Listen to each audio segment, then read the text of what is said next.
अस्सलामुअलैकुम। We are going to start lecture number 6 और इसमें हमारी जो सेशन एम्स हैं जो हम टॉपिक कवर करेंगे उसमें फर्स्ट है हमारे पास हम वेव इक्वेशन को पढ़ेंगे। उसके बाद देखेंगे स्पीड ऑफ साउंड और इसका रिलेशनशिप क्या है एक्विस्टिक वेरिएबल्स के साथ और उस कैसे वेरी करती है स्पीड अगर मीडियम की प्रॉपर्टीज़ चेंज होती हैं। तो उसके बाद थर्ड में हम देखेंगे कि स्पीड ऑफ साउंड का और मीडियम प्रॉपर्टी स्टिफनेस और डेंसिटी क्या क्या रिलेशनशिप है स्पीड ऑफ साउंड से। और 4 नंबर पे है रेंज इक्वेशन। और फिफ्थ हम देखेंगे गो रिटर्न टाइम। तो चलें देखते हैं सबसे पहले हम वेव इक्वेशन किसको बोलते हैं। तो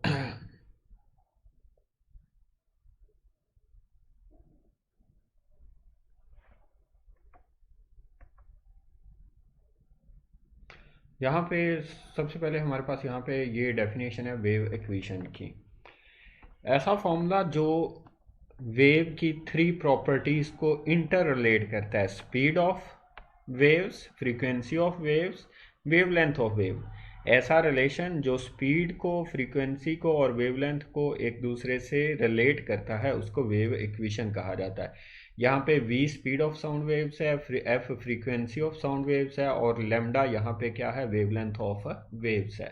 तो इसको कहा जाता है v is equal to F lambda को वेव इक्वेशन कहा जाता है। यहाँ पे इसकी कुछ करेक्टरिस्टिक्स हैं उसको हम देखते हैं।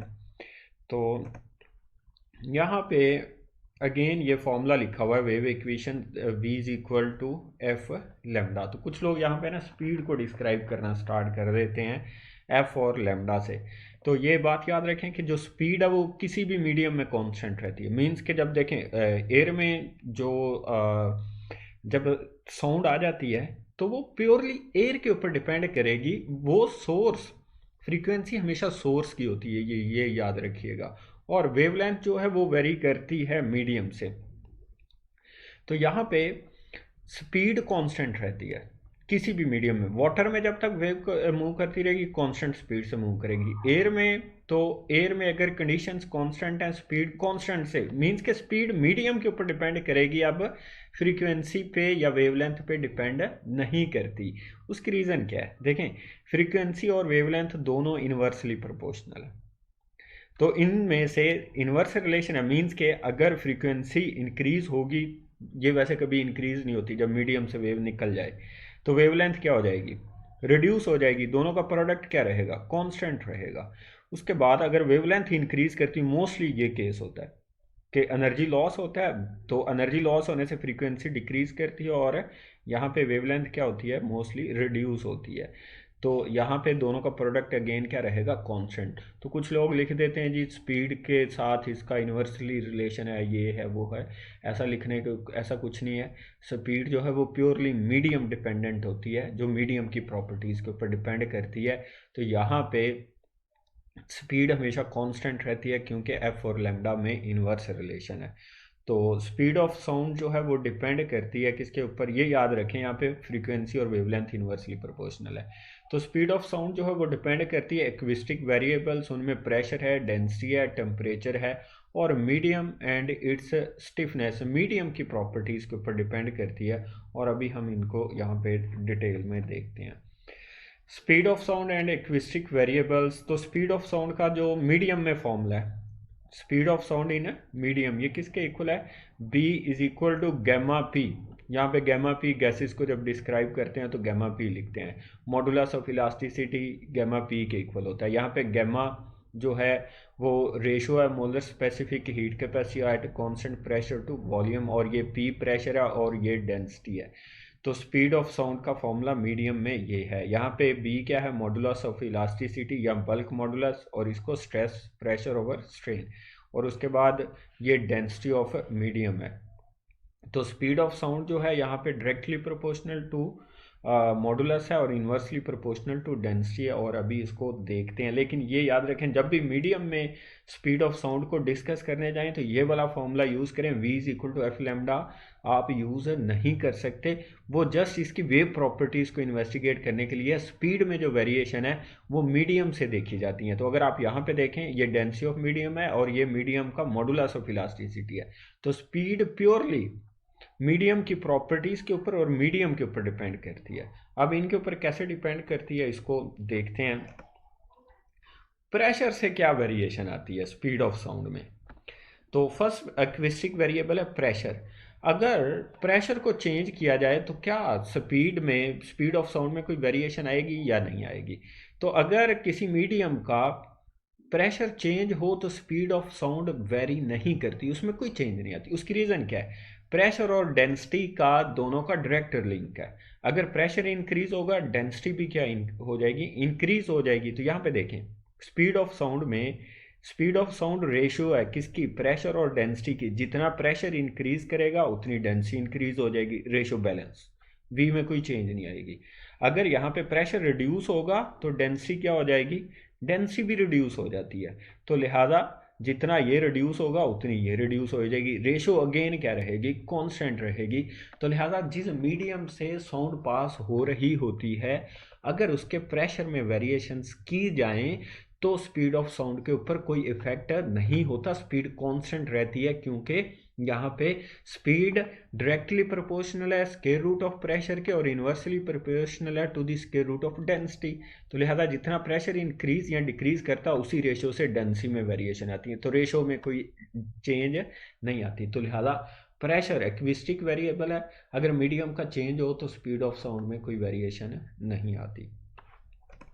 नेक्स्ट आ जाए डेंसिटी है।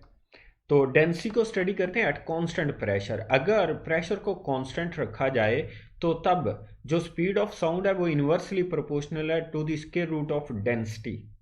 अब इसका मीनिंग क्या हुआ, अगर डेंसिटी ज़्यादा होगी तो स्पीड क्या हो जाएगी, लो हो जाएगी। इसी फॉर्मूला को देखें, सिंपली ये देखें, रो डेंसिटी है यहाँ पे, ये रो क्या है, मीडियम की डेंसिटी है।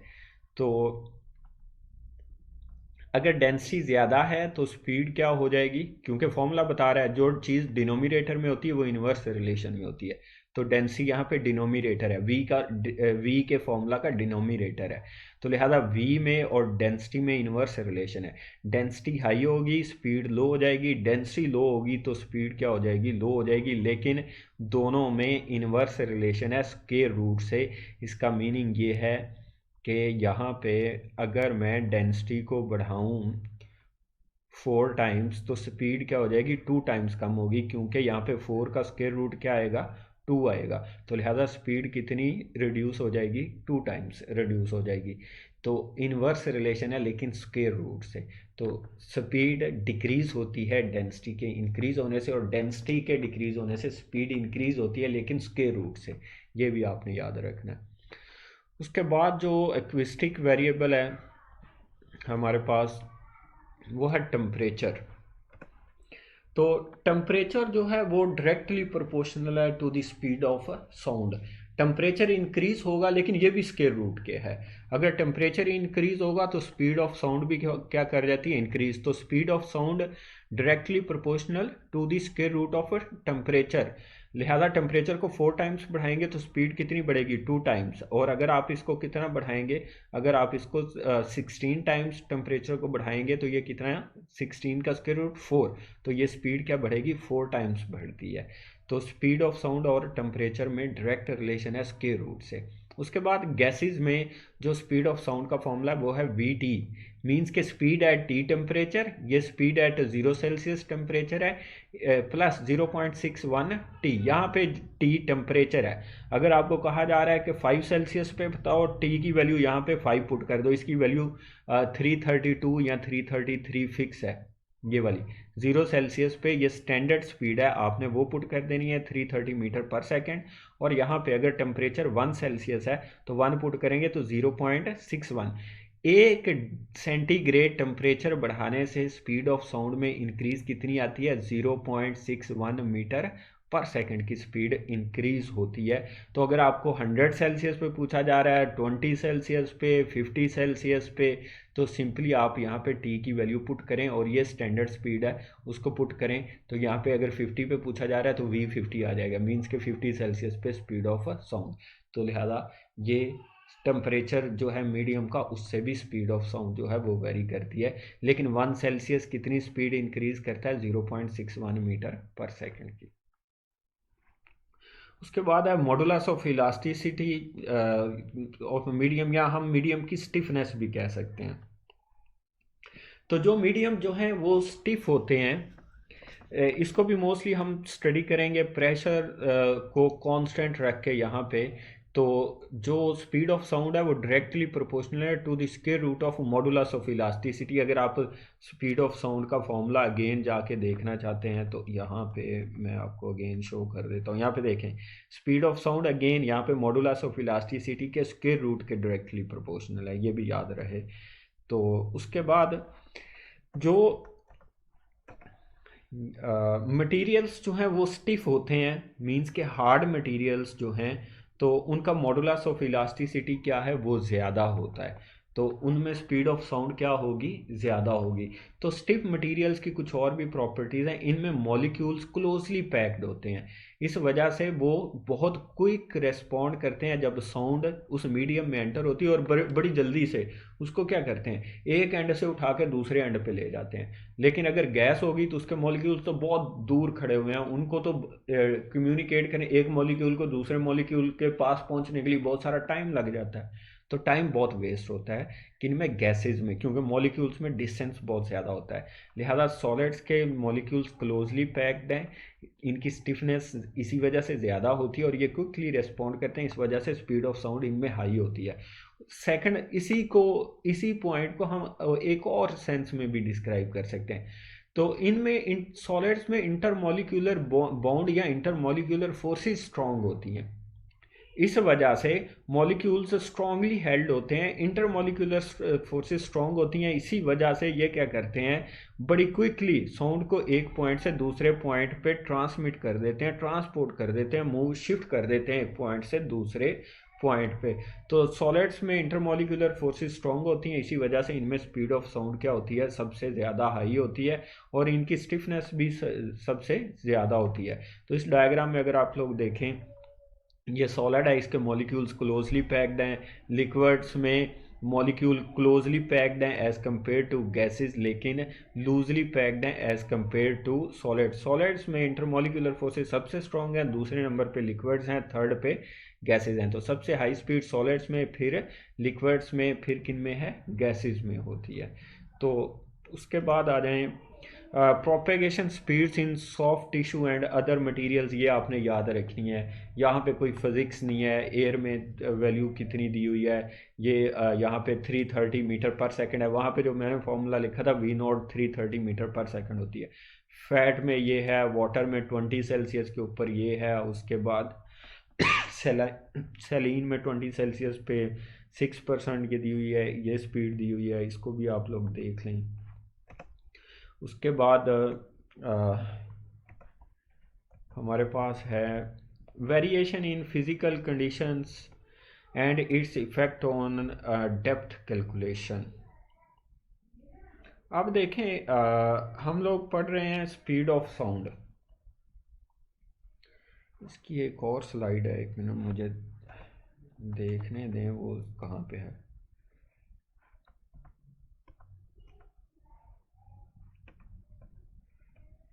अच्छा, जो यहाँ पे एक मिनट,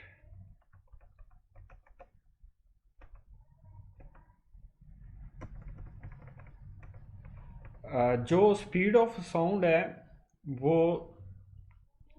ऑलरेडी जो सॉफ्टवेयर होता है अल्ट्रासाउंड मशीन का, उसमें ना ऑलरेडी मतलब सेव होती हैं टिश्यूज़ की और डिफरेंट मटेरियल की जो स्पीड ऑफ साउंड है वो ऑलरेडी सेव होती हैं उसमें, और उसको बोलते हैं कैलिब्रेटेड स्पीड। ये यहाँ पे लिखा हुआ है, बल्कि फर्स्ट पॉइंट देखें, जो सॉफ्टवेयर होता है या प्रोग्राम होता है अल्ट्रासाउंड मशीन का, उसमें जो स्पीड ऑफ साउंड है वो ऑलरेडी सेव की होती हैं उसके प्रोग्राम में, तो उसे को बोलते हैं कैलिब्रेटेड स्पीड। अब होता क्या है, फिज़िकल कंडीशंस देखें, अभी जैसे सर्दी है फिर गर्मी आ जाएगी, तो अब फिज़िकल कंडीशन, टेम्परेचर चेंज हो चुका, टेम्परेचर से प्रेशर भी चेंज हो जाता है, डेंसिटी भी चेंज हो जाती है। तो अभी हम पढ़ के आए हैं इन सारी चीज़ों से, प्रेशर तो अफेक्ट नहीं करता, डेंसिटी अफेक्ट करती है, टेम्परेचर भी स्पीड ऑफ साउंड को इफेक्ट करता है। अब होता क्या है, जो सॉफ्टवेयर में स्पीड ऑफ साउंड सेव की हुई है प्रोग्राम में, वो अब जो एक्सपेरिमेंट जब आप अल्ट्रासाउंड करने जा रहे हैं, अब बॉडी का टेम्परेचर चेंज है, बॉडी की फिजिकल कंडीशन चेंज है, तो अब जिस टिश्यू पे आप एक्सपेरिमेंट करें उसकी तो कंडीशन ही चेंज हो चुकी है। तो अब सॉफ्टवेयर की स्पीड और प्रैक्टिकल स्पीड, एक्सपेरिमेंट की स्पीड अल्ट्रासाउंड की वो मैच नहीं करती, वो डिफर कर जाती हैं। अब यहाँ पे एरर आ जाता है, तो यहाँ पे मिस कैलकुलेशंस आ जाती हैं, और बाज़ औक़ात ये अगर बहुत सडन या बहुत हाई वेरिएशंस हैं तो ये यहाँ पे टिश्यू की डैमेज की वजह भी बन जाती हैं। तो लिहाजा जो अल्ट्रासाउंड की जाती हैं उसमें इतनी फ्लेक्सिबिलिटी होनी चाहिए, या फिर उसके सॉफ्टवेयर में इतनी फ्लेक्सिबिलिटी रखी जानी चाहिए ताकि टिश्यू डैमेज ना हो, इतना बड़ा एरर प्रोड्यूस ना हो।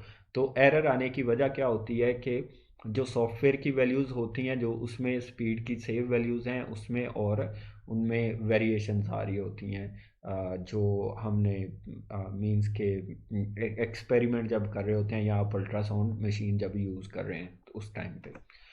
उसके बाद आ जाए रेंज इक्वेशन क्या है। रेंज इक्वेशन क्या है? रेंज इक्वेशन हमें डिस्टेंस कैलकुलेट करके बताती है। ये एक फॉर्मूला है, और फॉर्मूला क्या है कि ये डिस्टेंस कैलकुलेट करता है ट्रांसमीटर से टारगेट तक का। मींस के अब देखें, अगर सुनार की बात करें, सुनार में एक जहाज़ ने सिग्नल पैदा किए, वो दूसरे तक गए, अब डिस्टेंस क्या है, इसको रेंज बोलते हैं। तो अब हम कौन सा फॉर्मूला यूज़ करेंगे इस डिस्टेंस को कैलकुलेट करने के लिए? दूसरी साइड पे चले जाएं, टिश्यू है, टिश्यू की डेप्थ मतलब टिश्यू की थिकनेस कैलकुलेट करनी है, तो वो किस फॉर्मूला से कैलकुलेट की जाती है? तो इसको भी क्या बोलते हैं, रेंज बोलते हैं, या फिर इसको डेप्थ बोलते हैं। तो ये इसकी डेफिनेशन लिखी हुई है, आप लोग यहाँ पे इसका स्क्रीनशॉट ले लें। अब हम इसको ड्राइव करते हैं ताकि हमें समझ आ जाए इस फॉर्मूला की। एवरेज स्पीड का जो फॉर्मूला होता है, जो आप लोगों ने सिंपल पढ़ी हुई है, वो क्या है, total distance covered over total time taken. तो स्टैंडर्ड फॉर्मूला क्या होता है, speed is equal to S over T. तो इसको हमने इक्वेशन नंबर 1 बोल दिया। तो यहाँ पे हम अब इस फिगर को ज़रा एनालाइज करते हैं।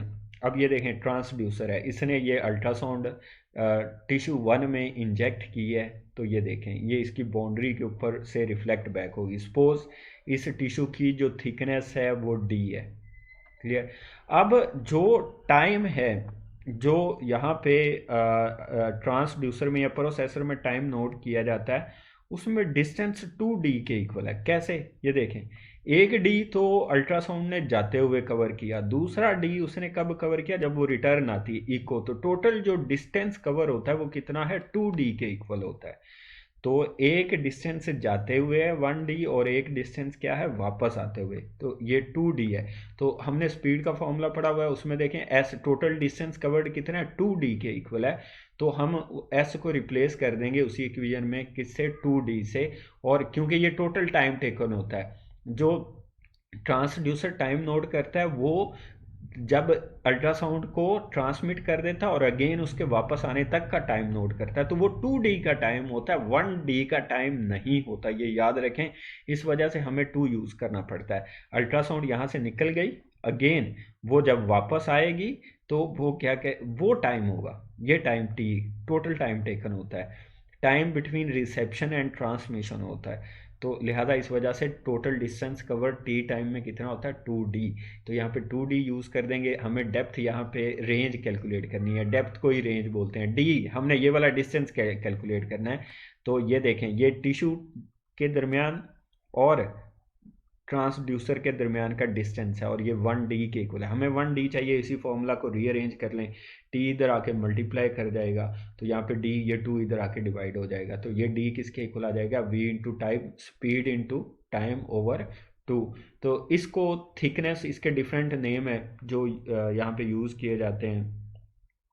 इसको थिकनेस ऑफ टिश्यू भी बोल सकते हैं, डेप्थ भी बोल सकते हैं, distance travelled by ultrasound in tissue बोल सकते हैं। तो इसके डिफरेंट नेम है, डेप्थ कह लें, रेंज कह लें, तो आप कोई भी नेम इसका यूज़ कर सकते हैं। तो ये तो इसके बिहाइंड था कि 2 हम यूज़ क्यों करते हैं। तो 2 कैलकुलेशन से ही आता है, इसी वजह से हम यहाँ पे 2 यूज़ करते हैं, और रट्टा मारने वाली इसमें कोई बात नहीं है। सिंपल स्पीड का फॉर्मूला है और इसमें कुछ नहीं है। अब आ जाएं कि working mechanism of range equation. Range equation ultrasound में और सोनार में कैसे वर्क करती है, अब हम इसको देखते हैं कि यहाँ पे ये 3 स्टेप हैं, इनको याद रखें। तो यही 3 स्टेप अल्ट्रासाउंड मशीन में यूज़ किए जाते हैं और यही 3 स्टेप जो हैं वो सोनार में यूज़ किए जाते हैं। तो इन 3 स्टेप में सोनार जो सोनार का वर्किंग प्रिंसिपल है रेंज कैलकुलेट करने का, और अल्ट्रासाउंड का वर्किंग प्रिंसिपल, वो दोनों के सेम है। तो दोनों कौन सा टेक्निक यूज़ करते हैं कि ये दोनों जो हैं वो ऑलरेडी कैलकुलेटेड स्पीड यूज़ करते हैं, कैलिब्रेटेड स्पीड, जो अभी हम डिस्कस करके आए हैं। कैलिब्रेटेड स्पीड क्या है कि डिफरेंट मीडियम्स में स्पीड ऑफ साउंड की वैल्यूज़ ऑलरेडी सॉफ्टवेयर में मौजूद हैं। मीन्स के वी हमें पता होता है स्पीड की वैल्यू, स्पीड ऑफ साउंड की वैल्यू किसी वाटर में, उसके अलावा टिश्यू में, किसी पर्टिकुलर में, बोन में, या फिर स्टील की बात कर लें, इनमें हमें स्पीड ऑफ साउंड ऑलरेडी पता होती है और वो सॉफ्टवेयर में वैल्यूज़ मौजूद होती हैं। मीन्स के वी हमें पता है। प्रॉब्लम क्या है इस फॉर्मूले को अगर आप देखें, हमारा काम है डेप्थ कैलकुलेट करना, रेंज डी, इसको रेंज भी बोल सकते हैं, डेप्थ भी। तो डी कैलकुलेट करने के लिए हमें वी और टी चाहिए। वी ऑलरेडी कैलकुलेटेड है, सॉफ्टवेयर में मौजूद है, हमें सिर्फ टाइम कैलकुलेट करना है। तो फिर क्या किया जाता है, स्पीड ऑलरेडी कैलकुलेटेड होती है सोनार में भी और इसमें भी, उसके बाद अल्ट्रासाउंड मशीन में भी। तो यहाँ पे टाइम को नोट किया जाता है। तो अल्ट्रासाउंड मशीन और सोनार दोनों क्या करते हैं, टाइम को नोट करते हैं, और टाइम नोट करने की वैल्यू इसी फॉर्मूला में पुट करते हैं।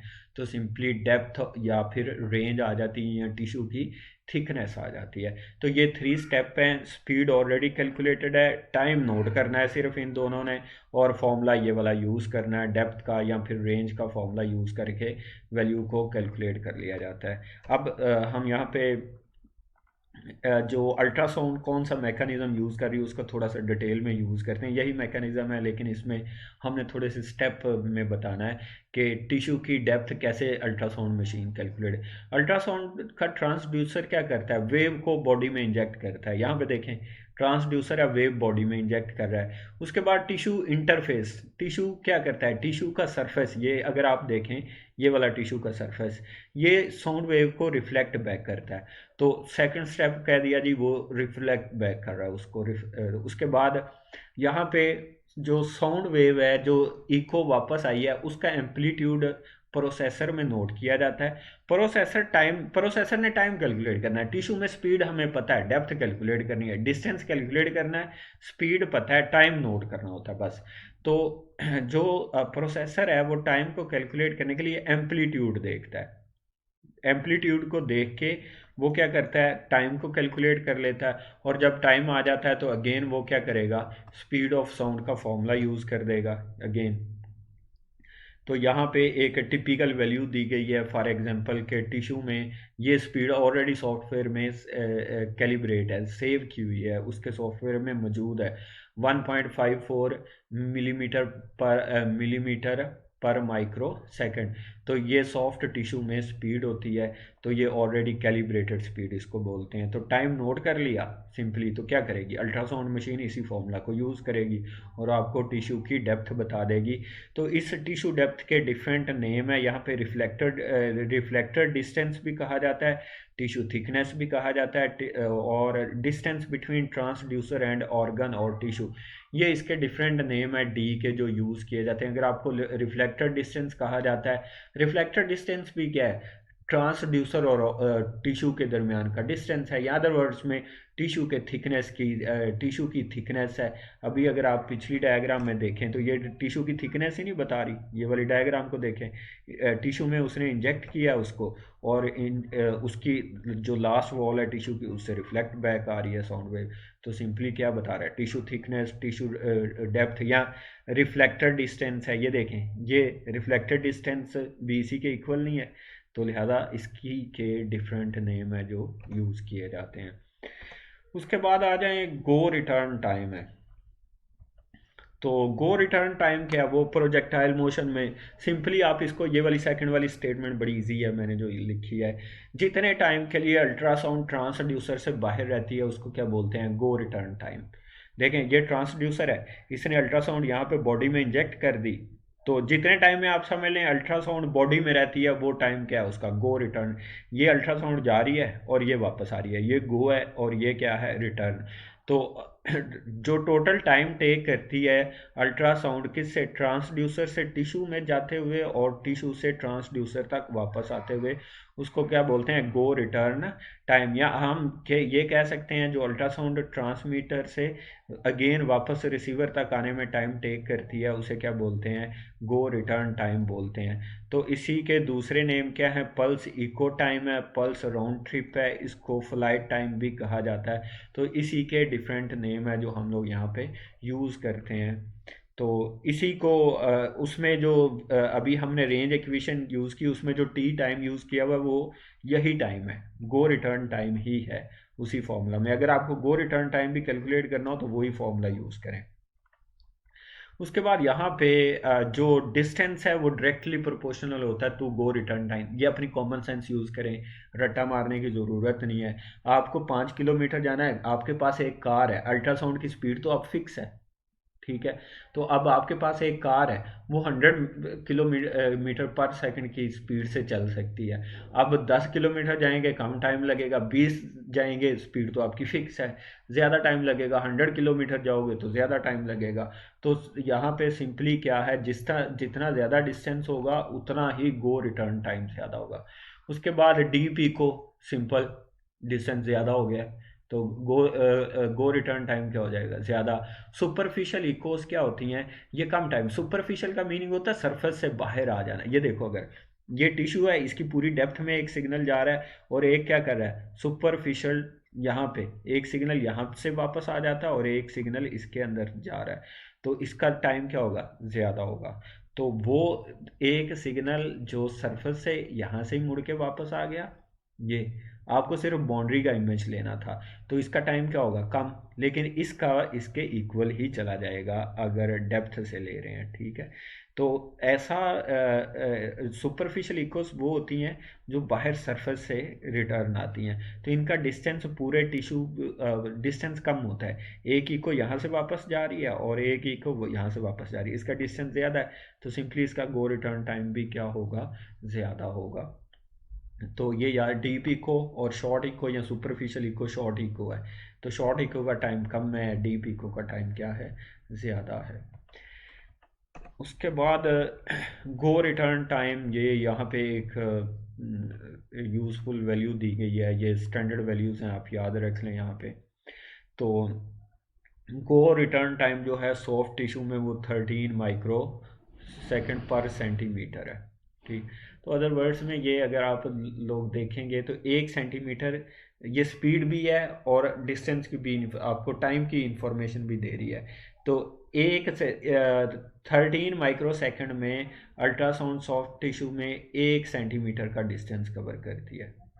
1 सेंटीमीटर का डिस्टेंस कितने टाइम में कवर करती है, 13 माइक्रो पर सेकंड। लेकिन यहाँ पे ये इन रियलिटी दो, गो रिटर्न टाइम 13 माइक्रो सेकंड है, तो इस वजह से ये 2 सेंटीमीटर का टाइम है। कितने का है, 2 सेंटीमीटर का है। तो 1 centimetre in distance, this is the time it takes on to travel to and return from a distance of 1 centimetre का है। मीन्स के हाफ सेंटीमीटर गो जाती है और हाफ सेंटीमीटर का जो टिश्यू है उसमें 13 माइक्रो सेकंड लगते हैं। मतलब टोटल डिस्टेंस तो उसका 1 सेंटीमीटर है, लेकिन हाफ सेंटीमीटर जाने का, हाफ सेंटीमीटर आने का है। तो गो रिटर्न टाइम क्या है उसका, यहाँ पे 13 माइक्रो सेकंड है। तो ये लेक्चर यहीं तक था, और अगर आपका कोई क्वेश्चन हो तो